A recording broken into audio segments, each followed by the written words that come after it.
In this video, I'll tell you about the surprising story behind the miniature company Wargames Atlantic, and how it relates to this 15-year-old box of Greatcoat Troopers I had in my basement.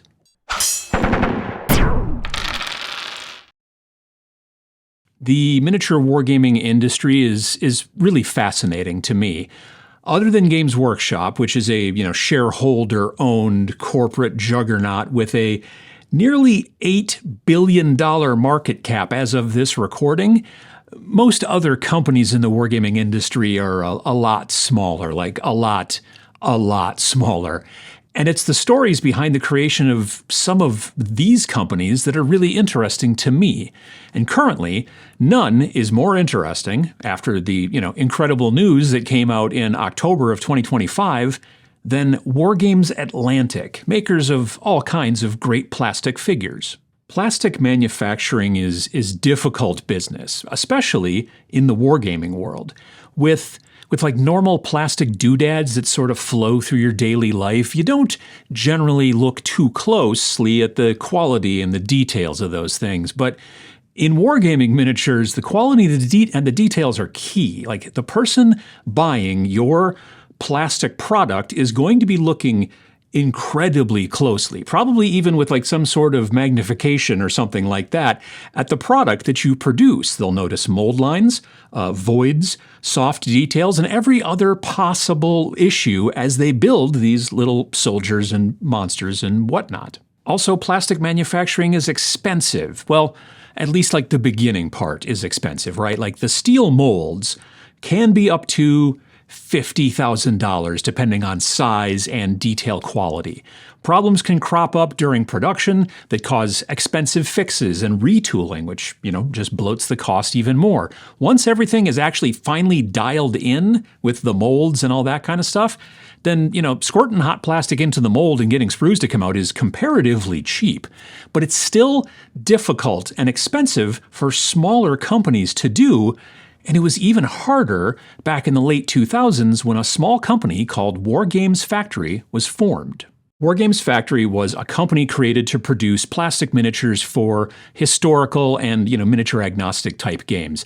Most historical miniatures at the time were still metal or maybe poured resin and stuff like that. And Wargames Factory wanted to make historical model kits in plastic with lots of different parts and modularity and all that kind of stuff, which we all come to expect these days.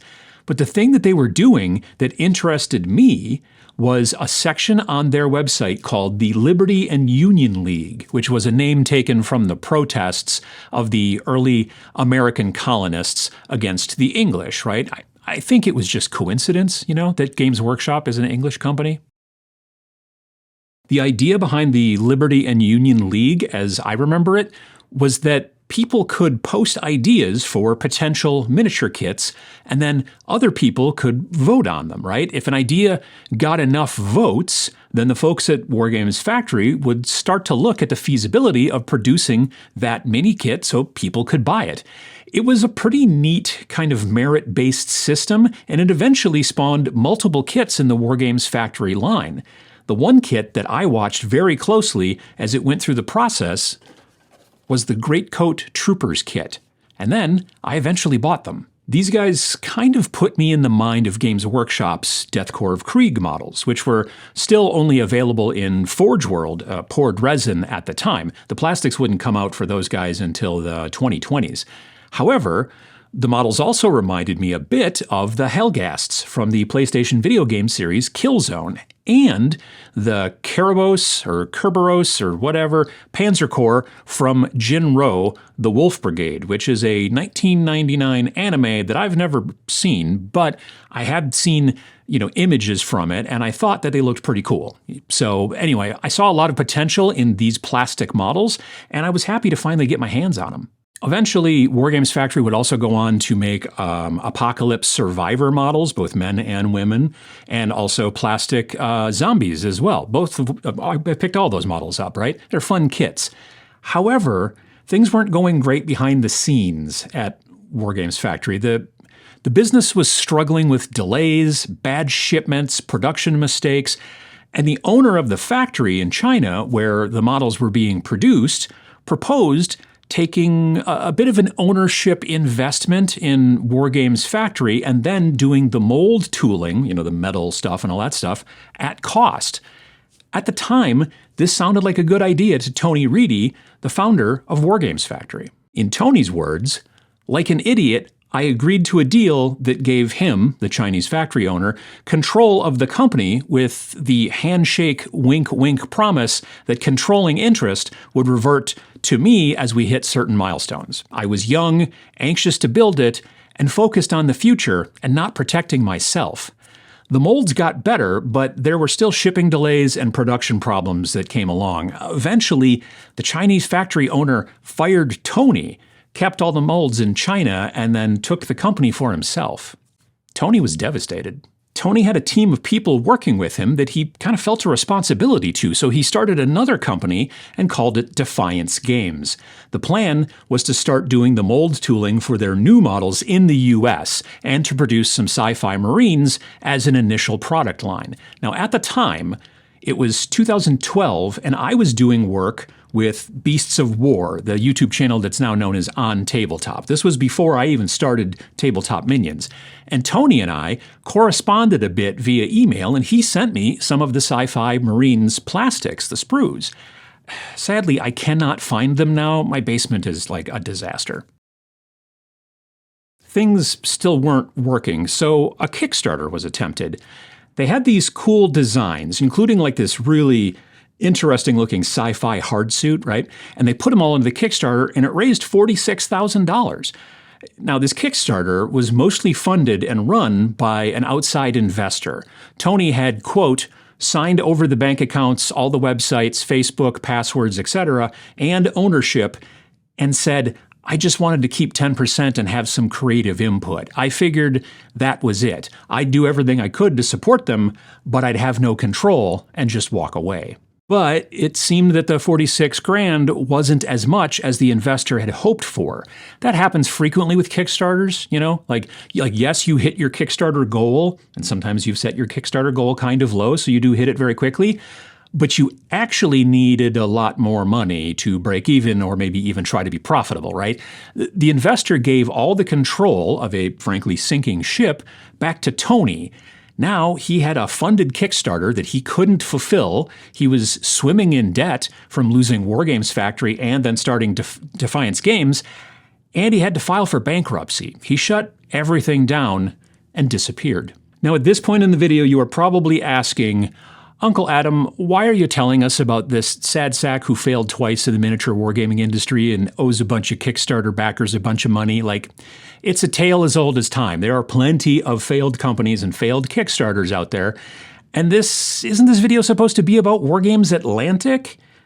An actual successful miniatures company that makes great kits, many of which that you own and love? I mean, I own them. You're saying that to me. Well, yes.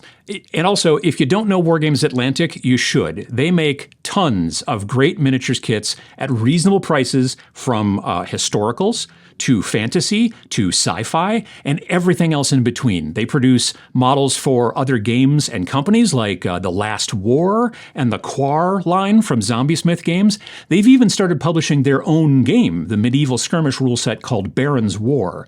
I own scads of their model kits. Most recently, I bought a box of operators from them that look like modern soldier guys, but I think with some head swaps and giving them some weird heads and stuff like that, I can make them look really cool in sci-fi. Is Wargames Atlantic a perfect company? No, but who is, right? Full disclosure, I backed their Kickstarter called The Damned a year or two ago. They remind me a bit, honestly, of those awesome greatcoat troopers from the old Wargames factory. They're really designed more to be like, I think, Trader Guard, sort of, but whatever. They're pretty late, but production problems do happen, and they've been very transparent about it. They don't produce the models in China. They're actually made in the US and in the UK, which I really appreciate. The most recent email that I got related to the Kickstarter thing is that shipping to backers in the US and the UK is resuming after there was a screw up on one of the sprues and all that stuff. So hopefully I'll be getting my little guys soon. The reason I told you about Wargames Factory and Defiance Games and Tony Reedy is because it came out on the Wargames Atlantic website on October 14th, 2025, that Wargames Atlantic, founded by Hudson Adams, will be refunding the $46,000 owed to the backers of the Defiance Games Kickstarter way back in 2013. Why would they do this? Because the founder of Wargames Atlantic, Hudson Adams, is actually Tony Reedy. Tony was finally able to prove that he could be a success in the miniatures wargames business, but he knew that he couldn't use that name to do it from the website. And so I put together a plan, spent a lot of time figuring out how to do this better, and started. I had to hide who I was to do it, and I hated doing that and not being upfront with people, but it allowed me to show who I really was through what I've built at Atlantic. Over the years, I've confided in key people and partners who came to know the real me and not the internet boogeyman that I was made out to be. I'll be honest, when this all came out last autumn, I was pretty stunned. Just like, it was very, very, very, very surprising. But I was really very glad to see a redemption story like this. Now, I'm sure there will be people in the comments, people who made up their minds about Tony years and years ago, who will somehow dispute this success and redemption. And that's fine, But it's hard to dismiss the success that Wargames Atlantic has had the last only 7 years. The company only started in 2019, and they're successfully producing and selling dozens of different model kits in all kinds of different genres, and they don't seem to be slowing down, especially as they're now getting into, like I said, game production and also digital STL sales as well. For me, it all started with these weird little sci-fi greatcoat troopers. If I'm honest, they're not the best sculpts in the world, but they were something I couldn't really find anywhere else at the time. They initially came out in 2010, over 15 years ago. They were interesting and different from the norm at the time. And I'm very glad that while, they and the company that made them, never were really very successful, they eventually paved the way for a company like Wargames Atlantic and more companies like it. Had you heard about this crazy story when it came out last fall? I thought it was amazing. If you want to read the entire news post from Tony on the Wargames Atlantic website, I'll put the link down in the description below. What do you think? Do you own any Wargames Atlantic models, or maybe even some of the older minis that I've mentioned here? Let us all know, again, down in the comments below. And while you're down there, some depressmentation of the like button would, be great to support videos like this. Also, lastly, there's also a subscribe button down there, which you can click to, learn more about videos like this every single week. It's free. Thanks for watching.